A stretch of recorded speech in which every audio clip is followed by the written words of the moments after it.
So did Biden just make it harder for Trump to drill, baby, drill? Plus, buying TikTok?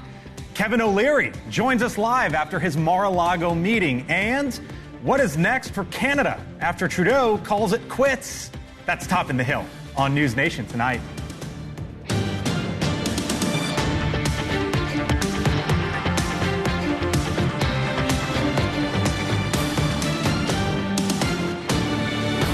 Donald J. Trump of the state of Florida has received 312 votes. Kamala D.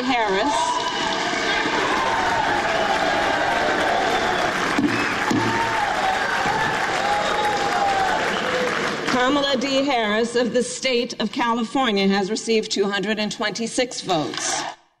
Well, it was a much different picture from 4 years ago. Lawmakers, as you see there, huddled together, presiding over the constitutional process that's played out for centuries now, on a day where they might have had a similar question to you or I. How am I going to get to work in this brutal winter weather? Hello, good evening. Welcome to Washington. I'm Blake Berman. This is The Hill on NewsNation. She suffered defeat, and today Kamala Harris presided with grace. For the first time in 24 years, the sitting vice president certifying the presidential election they just lost. For the first time in 8 years, Congress coming together to oversee Donald Trump's win. And this also the first certification since January 6, 2021, when some supporters of the former president rioted and stormed the Capitol. But today, a whole lot of snow here in Washington and little drama. Now the work begins of delivering on our agenda. And, Mr. President, Republicans are ready to go. In a moment, I'll be joined by the Republican Congressman Ryan Zinke, the Democratic Congressman Bera. They both witnessed today's election certification. Joe Khalil is in the halls of the Capitol. But first tonight to our Tom Dempsey on that big winter storm. Tom? Hey, good evening, Blake. What a day to be in the nation's capital. We saw several inches of snowfall today here in D.C. And here's the thing, we could see even more snow as the evening goes along with more accumulation expected. But wow, this led to federal offices being closed here in the district, lots of school cancellations. But Blake, to bring us back to the political world, House Speaker Mike Johnson made it very clear that if there was a blizzard or not, this vote certification was going to happen. Obviously, the timeliness very notable with the January 6th anniversary being marked today. We're just outside the Capitol, and you can see some of the security perimeters that were in place, like this perimeter fencing all up around the Capitol. This impacted things like the Trump transition team as well, with the transition team telling NewsNation that Director of National Intelligence nominee Tulsi Gabbard, her meeting with Senator Mark Warner, the top Democrat on the Senate Intelligence Committee, scheduled for today. That actually got postponed until tomorrow. So all sorts of impacts with this storm. And one other thing on a much lighter note, Blake, because of the perimeters in place, there was no sledding on Capitol Hill today, just outside the Capitol. Usually that's a tradition here in D.C. Not so much today with all the fencing up. Blake? Tom Dempsey live in the middle of all the elements. Tom, thank you. Now over to our Joe Khalil, live inside the Capitol hallways once again. A lot warmer in there, Joe, and a bit of history today. Yeah, exactly. And I think what really stood out today, Blake, was just how ordinary and normal it felt. There was no drama, as usual. The vice president came in today. Kamala Harris certified not just Donald Trump and J.D. Vance's electoral victory, but her own defeat. There was no drama. There were no objections even from Democrats. That was by design. We had heard that Democratic leaders instructed their members not to object. They wanted this to go as seamlessly as possible, with a sort of contrast to what happened in 2021. In terms of security, you saw Tom point out there the fence. We saw a heavier Capitol Police presence. We saw also law enforcement presence from outside jurisdictions, from Maryland, New York, and other places. So it was secure. It was ordinary by design. Blake. Joe Khalil, live for us in the halls of the Capitol. Joe K., thank you. All right, so what was it like being in the room today for that every 4-year snapshot of history? The Democratic Congressman from California, Bera, joins me here in a moment. But first, to the Republican from Montana, Ryan Zinke. Congressman, thanks for being with us here on the Hill once again. Nice to see you. Great to be with you. You love your country, it is fair to say. You're a Navy SEAL, SEAL Team 1, SEAL Team 6. Sounds good. Served in the Trump administration the first go-around. You're a sitting member of Congress. How did today feel, especially compared to what you witnessed 4 years ago? Well, a lot less anger. Now, there were some sad faces on the other side of the aisle, but it confirmed exactly what we knew, that Donald J. Trump won a decisive victory, not only in Electoral College, but also popular vote. So a little sad on one side of the aisle, pretty elated on the other, but you're right, over the tone. I was here when Donald Trump was elected the first time. Right. A lot more anger out there. outside the city, we didn't have snow, we had burning cars, as you remember, and protests. What'd you think of that at the time? You had left the administration. I just went through your... It was interesting because I was a congressman. I lived in the same house, and all of a sudden, the day that Donald Trump was elected, then the anger came out, and then you had protests. But anger doesn't solve problems. And the degree of anger is much less this time. And maybe you can, because when you have a lot of anger, it's distractions. And distractions prevent us from getting things done. And this election is about getting things done. Let me move you to an issue near and dear to you as a former Interior Secretary. News today, President Biden banning oil and gas drilling on the entire East Coast, basically all of the West Coast, parts of Alaska. As I mentioned, you were the Interior Secretary. Does this put handcuffs on the next Trump administration? Well, it certainly provides a distraction. They're going to have to work their way to the court. But look, when I was a secretary, President Trump tasked me to look at our offshore assets. And you need three things, really, to drill. One is you need a resource. Okay. So the good folks in Oregon and Washington, guess what? There is no resource off the coast. And if you're in Florida, there's no resources off the East Coast either. Secondly, you do need state buy-in. So remember, there's state federal lands. Right. There's state also, as far as offshore. Usually it goes 5 or 6 miles. Okay. You need a state buy-in. And lastly, you need infrastructure. So when a state doesn't have those three, or it like Florida, for instance, they don't want offshore drilling off the coast, don't worry. So should Trump be fuming then? Because he says Biden is doing everything possible to make the transition as difficult as possible. From what I hear to you, it sounds like this was kind of symbolic and... Well, it was political because it wasn't based on science. If you want to look at science, then look at what we did is carefully evaluating all our offshore assets to determine whether it's the right thing to do to go forward or not. This was a political decision by Biden. It had nothing to do with science. And I tell you, it puts a lot of the offshore energy at risk, because it also hurts the market, knowing that, well, if you're going to invest, you better not invest in America offshore. And I can tell you, a strong America, as far as our energy goes, is a strong country. You give Joe Biden any credit? Because the last month that we have the reading for crude oil production, 13.4 million barrels, highest of all time. Higher, really, than at any point in the Trump administration. The numbers under Biden went up. The United States right now still the largest producer of crude oil. Yeah, give the current administration any... I would say despite Joe Biden, we're still doing well. But remember, we're getting our heavy crudes from where? We're not getting them from Canada, we're getting them from Venezuela. We circumnavigated $80 billion worth of sanctions to our enemy, Iran. So do I give him credit? Despite everything he's done to prevent American energy is stronger than Joe Biden, and we managed to go up in those numbers. By the way, U.S. crude production by state, just for our audience here on NewsNation or those listening to us on Sirius XM, Texas, about 42% of the production comes from Texas, Gulf of Mexico federal offshore at about 14%. Well, remember why Texas? Texas has 3% federal land. So a big difference. All right, Congressman, we'll leave it there. Thank you very much for being with us here on the Hill once again. Thank you, sir. All right, now to the other side of the aisle. The congressman from the Sacramento area is the Democrat Congressman Bera. Joins us live here on the Hill. Thanks for being with us, Congressman. You just heard a little bit there from your colleague on the other side of the aisle. From your perspective, being in the halls of Congress today, as Kamala Harris, the sitting vice president, certified the election that she lost. What went through your mind?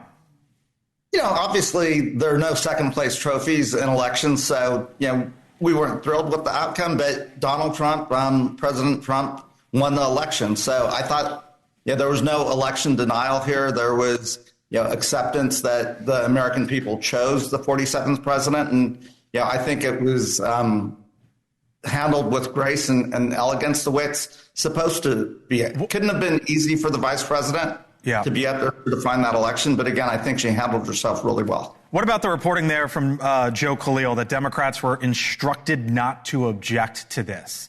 How did you receive that information? And did you feel that was necessary? I didn't receive anything because I think most of the leadership knows that, most of us were going to accept the results of the election and handle ourselves accordingly. But I think that's the right message. I mean, this was a demonstration to the American people in contrast to what happened 4 years ago on January 6th of the democratic process. And I think many of us feel like we have to restore that faith in our elections and in democracy, and the peaceful transfer of power is core and foundational to our democracy. Let's look forward here because you're the minority party now. Donald Trump's going to be in the Oval Office in 14 days, 2 weeks from today. It's official. And as we know, Republicans control the Congress. You voted against the Tax Cuts and Jobs Act when you were in Congress back in 2017. Donald Trump wants an extension of that. You have called for essentially change within immigration policy, but there's a lot of question among Democrats as to whether or not they can work with Republicans on that. How are you going to work with Republicans, or do you think that's not the case? I think we're going to try to work with Republicans. My colleague, Mr. Zinke, just pointed out this is very different than 2017. 2017, I think a lot of us felt like, many people didn't like Secretary Clinton, our nominee, and voted against her and took a chance on Donald Trump. This election, everybody in America knows President Trump's agenda. He didn't try to hide anything, and they voted for him. So I think what's incumbent? It's fascinating to hear you say that. So what do you feel then is incumbent upon you, other side of the aisle, but with the observation that you just made? So the American public clearly wants more secure borders. Great, let's meet at the 50-yard line. I'd even say, since they're in the majority, we'll go to the 40-yard line and, but negotiate with us. What does that look like? We also recognize, a lot of Trump supporters, we need the agricultural workers, the farm workers and so forth to make our economy go. What does that look like? Are there legal work visas that we can provide? And then you're watching the debate take place on high-skilled immigration. How do we get the best and the brightest to come to America, start their companies here, but make sure they don't displace American workers? And I think there's a deal to be had there. So okay. I'm going to approach this very differently. And I think a lot of my colleagues, I don't think the entire caucus is going to say, hey, let's work with Republicans. Right, but if you can get 40 or 50 Democrats to say, hey, let's work together. But again, you think you're there on taxes and the border? 40 or 50 Democrats? It depends on where they go. If they go way too far to their own end zone, then they're going to lose us. But if we can negotiate in the middle, I think there's a deal to be had. I mean, I would just say, let's do it in the context of the debt and the deficit. And, that is a major problem. All right. Congressman Bera, Democrat from Sacramento. Thanks for being with us here on the Hill. Hope you come on back, sir. Appreciate it. Thank you. You all. You got it. All right, joining me now, Mick Mulvaney, NewsNation contributor, former Trump White House chief of staff. Hello, sir. Hello, Berman. Happy New Year. Happy New Year. That was interesting. It was. From Bera. It is, and I like Ami. Ami would be a sort of more of a centrist Democrat. I don't want to give him a bad reputation back in California, but he's a good Democrat to work with. I've always enjoyed him. I think that 40 to 60 votes, the Democrats, no. This whole sense of let's work with Donald Trump, he won the election. I think it might be there today. I don't think it lasts very long. I think the tax bill passes on just Republican lines. Speaking of feeling something today, but maybe feeling differently down the line, you left the Trump administration on January 26, 2021. 4 years ago tonight. 4 years ago tonight. And as you saw what happened today, I wonder what you personally reflect upon. Oh, listen, my takeaway from today is entirely different. It has nothing to do with the riots. We talk about the riots. We talk about the possibility of giving a lot of these folks clemency or pardons. I hope it doesn't take place. You hope that doesn't take place? As a blanket pardon, to try and pretend it didn't happen. It happened. It didn't exactly happen like the Democrats say it did. It didn't happen exactly like the Republicans say that it did. There's still a lot of things we don't know. Were there FBI agents? Did the January 6th committee tamper with the evidence or witnesses? There's a lot of things out there. But it happened, and we have to figure out what happened and try and make sure it doesn't happen again. You don't think we know? No, I don't. I think if you do a blanket pardon, it gives the impression you want it to just sweep it under the rug, and I don't think that would be healthy. Speaking of moving forward, as I talked to Congressman Bera about it, there's a story out today, something of which you know a lot about. Donald Trump Jr. going to Greenland. Donald Trump, president-elect, keeps talking about trying to acquire Greenland. this was something that I don't know if you oversaw or talked about when you were in the White House. Was involved with it, yeah. Okay, involved with it. Is this real? It's real if they want it to be real. Look, you can't take over another country if they don't want to, right? Right. If Denmark, which controls Greenland, wants to start discussions about possibly selling it, maybe expanding their relationship with the U.S. over us doing more there, I think that's a viable conversation to have. We thought about maybe buying it 4 or 5 years ago. I don't think we're going to go up. Don Jr. is going to show up and say, look, I'm here. It's now ours. Right. That's not how it works. Is this a step in the process of the way Trump operates? Look, I think it is. It's Trump loves to float trial balloons, and he loves to sort of see how people react to things. And of course, everybody says that Don Jr. is going in his private capacity. He doesn't have any public capacity. Right, he's not a public official. Citizen, so it's fine. Look, we'll see what happens. It's going to be a long process. I do not expect the American military to be invading Greenland anytime soon. Mick Mulvaney, see you later in the show. See you a little bit. We'll talk about grace and elegance, maybe. Oh, okay. Yeah, that caught my attention in the interview with Ami. Okay. I'm looking forward to more grace and elegance. I wondered where it was before the election. We'll see if it happens. Mick Mulvaney, thank you, Sarah. Still to come here on the Hill. Sounds like Donald Trump wants a quote-unquote big, beautiful bill to deliver on his main campaign promises. So what could that look like? Chris Steyerwalt here to break it all down on the other side of the break. Plus, Justin Trudeau resigns as the leader of Canada. What comes next north of the border as Trump continues to tease the idea of a 51st state? Kevin O'Leary joins us live here on the Hill. And lawmakers not the only ones dealing with the snow. Welcome to Washington. I'm Blake Berman. This is the Hill on NewsNation, and this is the center of politics. We're back in 4 minutes.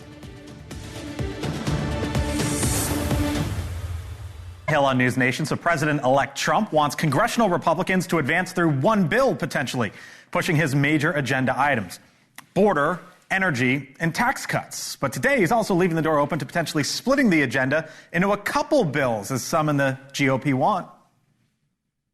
My preference is one big, as I say, one big, beautiful bill. Now, to do that takes longer. To submit it takes longer, actually. But so it's a longer process. I would say that I'd live with that. I would prefer one, but I will do whatever needs to be done to get it passed.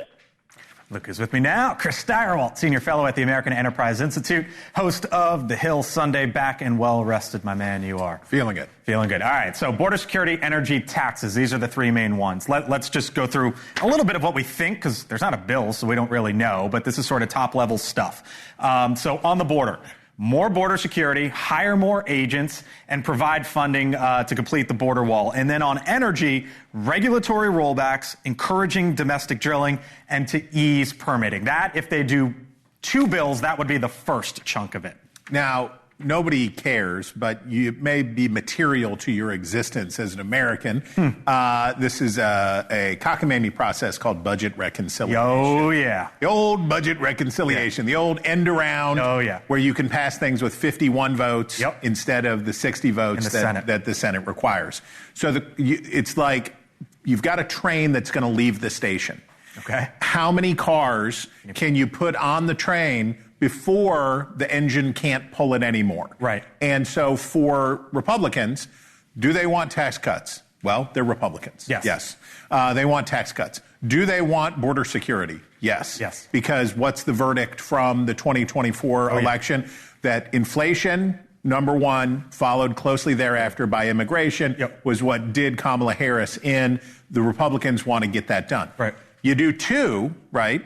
What's the danger? The danger is you break into such a fight over the first one that you can't. That by the time you come back for number two, you don't get there. So let's talk about taxes here for a second, because obviously much of the tax code comes up for a rewrite. Trump's tax code that he put into place in 2017, that would be probably extending or at least maybe even lowering some of the current brackets on the personal side. And then no tax on tips, the big campaign promise. Well, Donald Trump, if you were to put his campaign promises on taxation into effect, the inflationary effects, it would be a bomb that would hit the economy, because not only would you have the inflationary problem on that side, but the debt would skyrocket totally out of control, more totally out of control. What would you say so that's part of the worries and part of the criticism. We have a huge debt problem.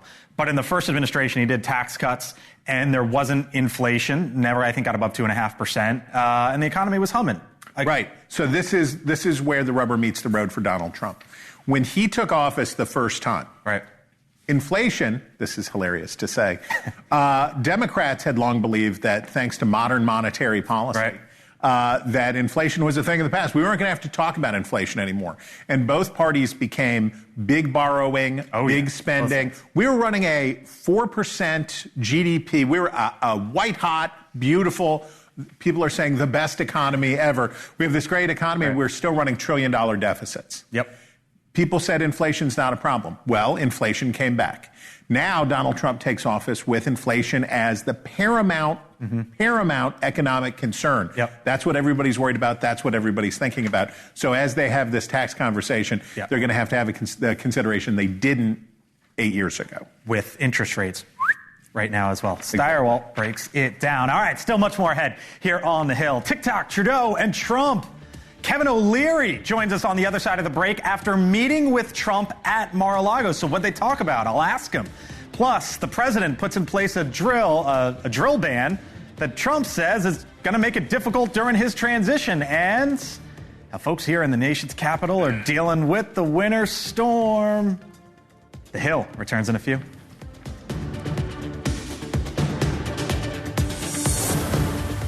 Reduce inflation, I will end Kamala's war on American energy, and we will drill, baby, drill. We're going to drill, baby, drill.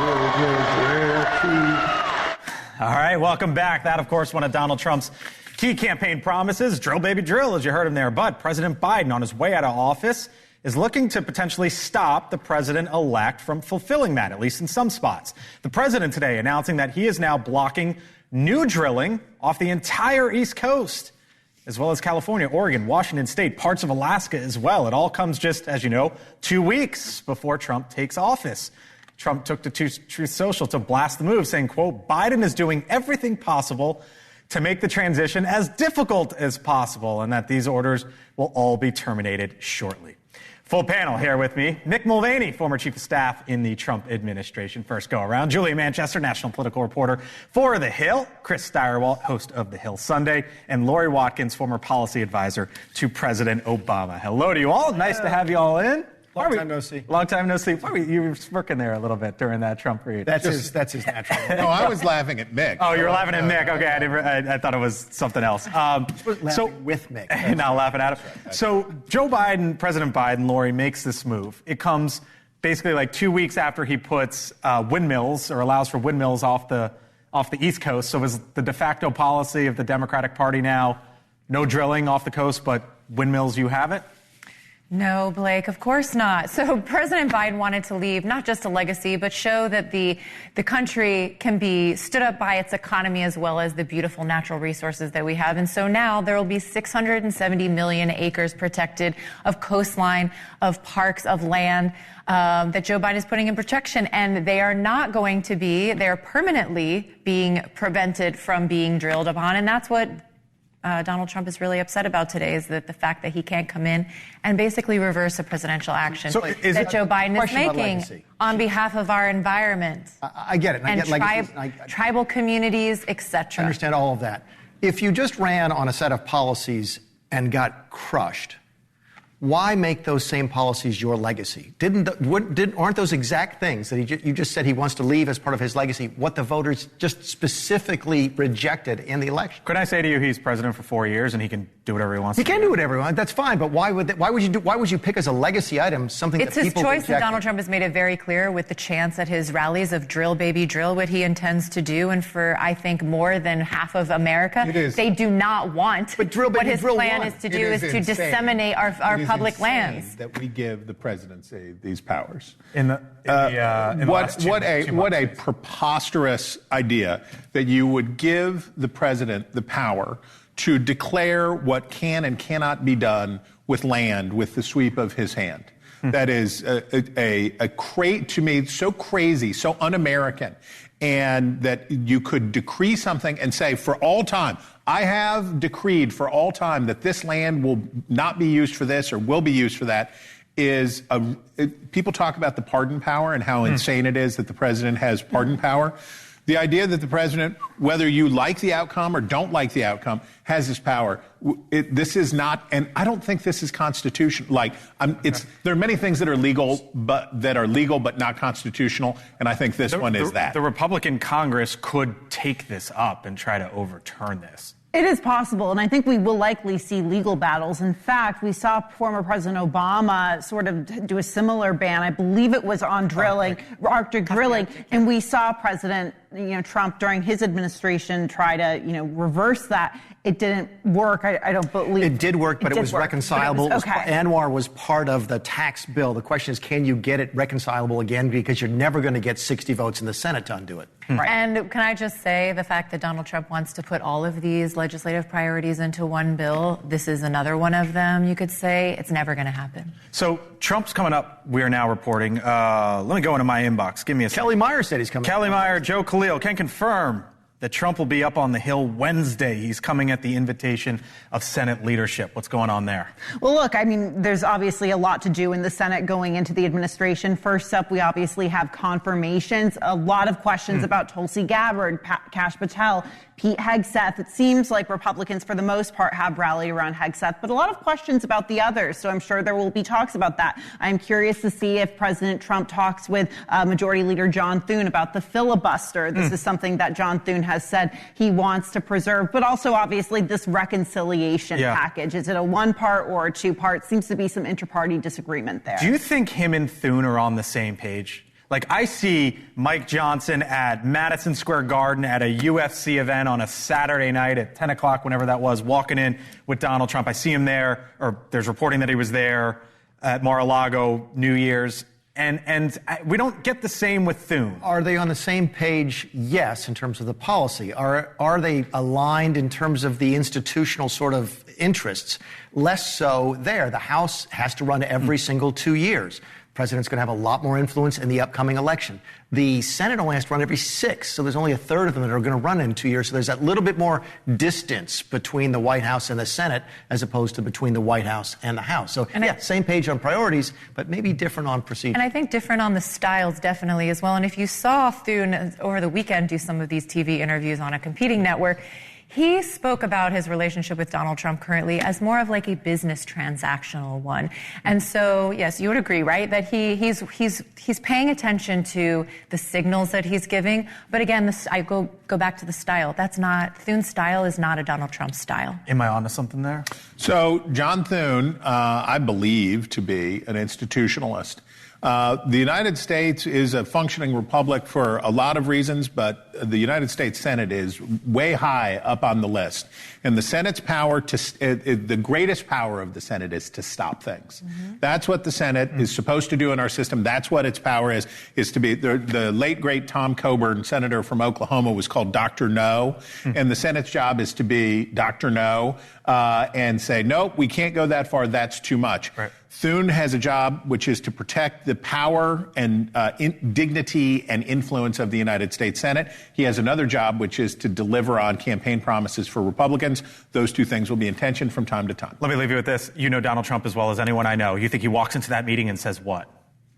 Thanks for having me. What are we going to do? How are we going to get my tax bill passed? Tax bill. How do we get my tax bill passed? Where are we on my confirmations? Okay. And he was going to flush out where the difficulties are so that he could work on them. If Tulsi Gabbard is safe, fine. I'm not going to spend any political capital there. If I have to work on getting Kash Patel across the line, maybe I'll do that. But really what he's interested in more than his people are those policies. Thank y'all. Appreciate it. Other side of the break, the Shark Tank star Kevin O'Leary joins me in minutes. What he thinks about Justin Trudeau resigning today. Is he going to buy TikTok? Kevin O'Leary was just with Donald Trump at Mar-a-Lago. And he's with us on the other side of the break.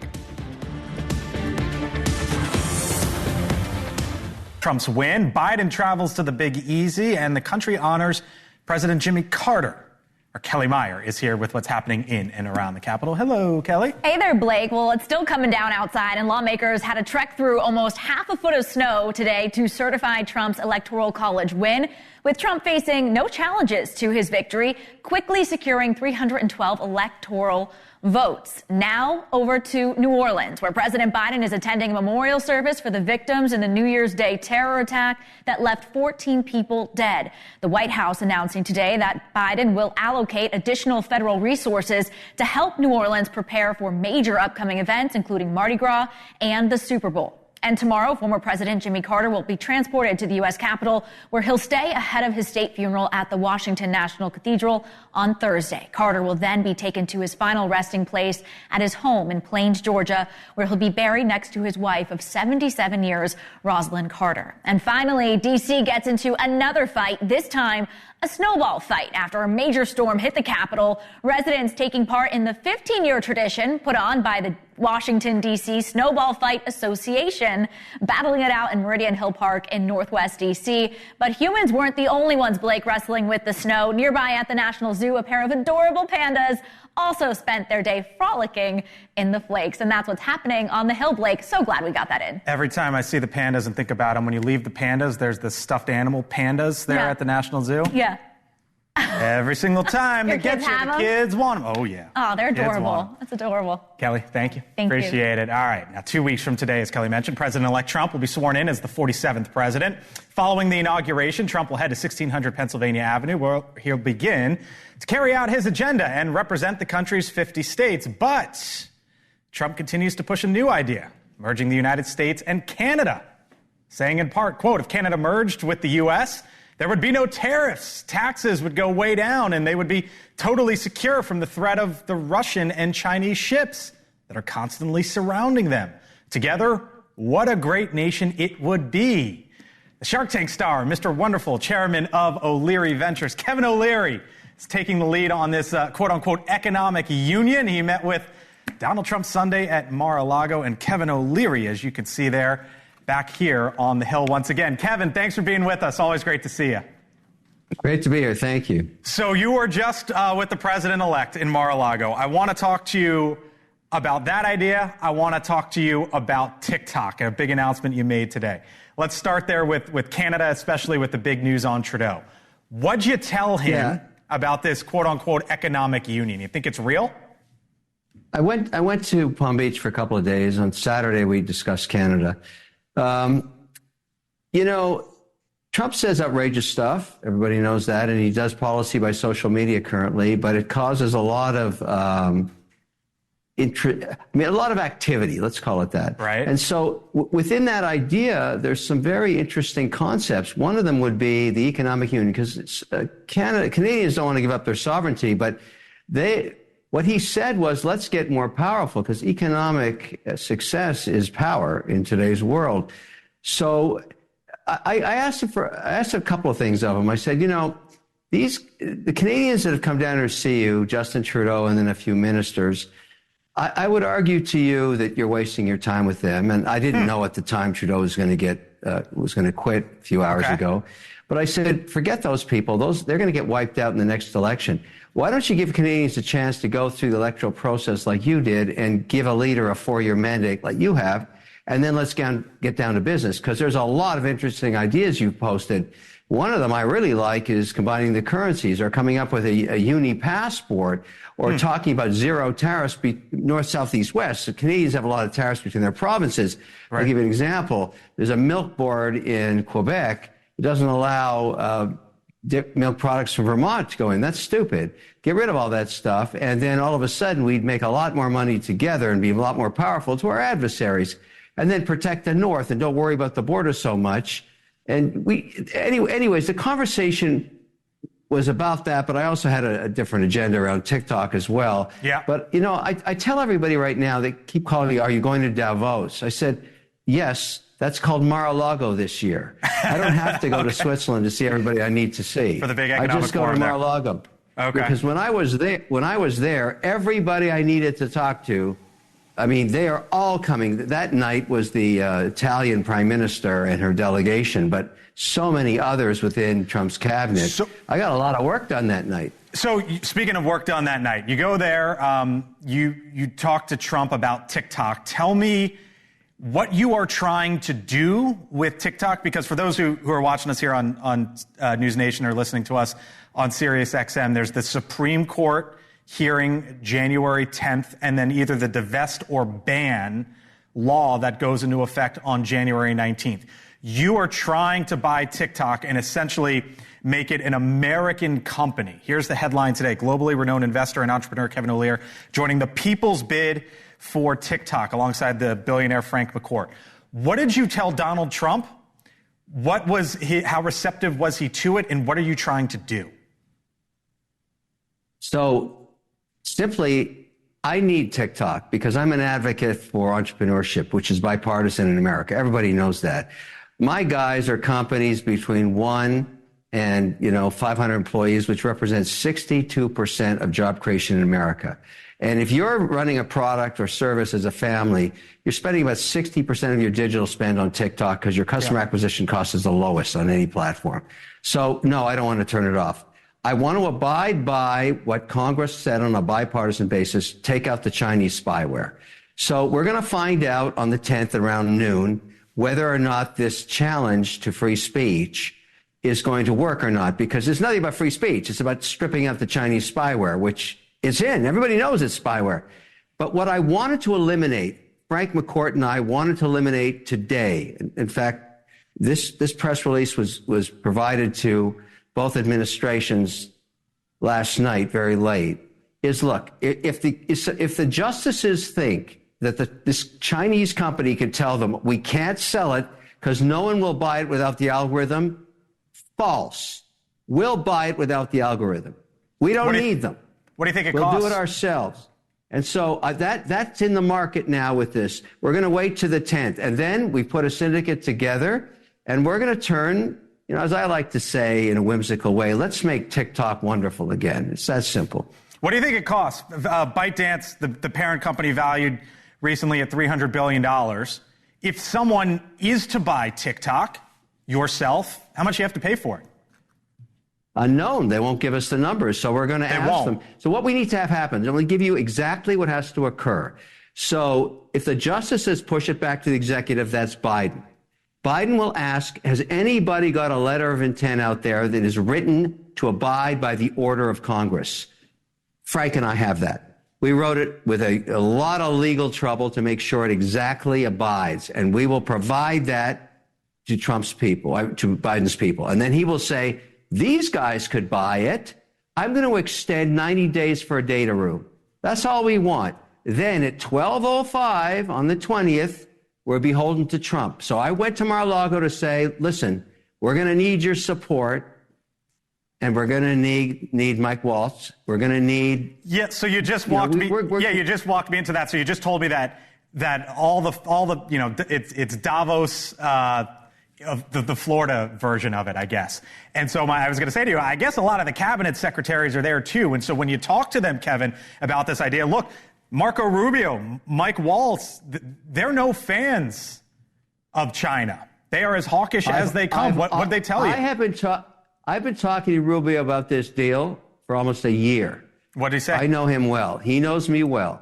Now, Waltz is very important because we will be under his rule. I talked to him. The thing about Mar-a-Lago, everybody's there. So you just have to sit in the rotunda and work your agenda. I mean, it's way better than Davos. The rooms are better. Are you kidding? And it's warmer. So that's the place to go. And so I went there with these two agenda items, the Canadian deal, because I'm very interested now that Trudeau's gone to invest in Canada. The Trudeau peso's collapsed. You can buy assets in Canada 40% cheaper than they were when he came in. I'm a buyer. I didn't invest a dime in there when he was around, but I'm coming in with a ton of money to start picking up assets. But that's a different agenda item. But I asked him, look, I know you want to talk to Canadians. Let them elect somebody. And I'm sure that didn't fall on deaf ears. He didn't respond to it specifically. I've always found Donald Trump, I've known him a long time, as a pragmatic guy, a transactional guy. And so, we had X amount we were hanging out during the night. So I really appreciate the time he gave me, and I really do, because it's very busy there in Mar-a-Lago. However, TikTok's a different deal. It's so complicated. I love it. It's a legacy deal for Frank and I. Who's ever going to pull this off except the two of us? Nobody can do it. And so we've been working on this thing forever. And if the Chinese Supreme Leader Xi wants to screw 32 billion out of American shareholders, he'll shut it down. And his cost of capital is going to go up. So we're the alternative. We're the alternative. You may be the alternative. And just to point out for our viewers at home, the do or die date on all this is basically January 19th. One day before. No. It's going to be the 10th. They're going to the company itself is going to find out if the justices they'll give the intention. I think what's going to happen, they're going to throw it back to the executive saying, look, the people have spoken on a bipartisan basis. It's not about free speech. We have a buyer here. Okay. It's O'Leary McCourt. They're buyers. They don't need your algorithm. Sell it to them. You stay alive. You stay lit up. And then Biden gives us 90 days for a data room, and we're off to the races. All right. And we will make TikTok wonderful again. Kevin, I got to leave it there. Kevin O'Leary, thanks for being back with us here on The Hill, sir. Talk to you again soon. Appreciate it. Take care. You got it. All right, still to come here on The Hill. Talk about timing. Timing in tech. Did you see what Mark Zuckerberg did today?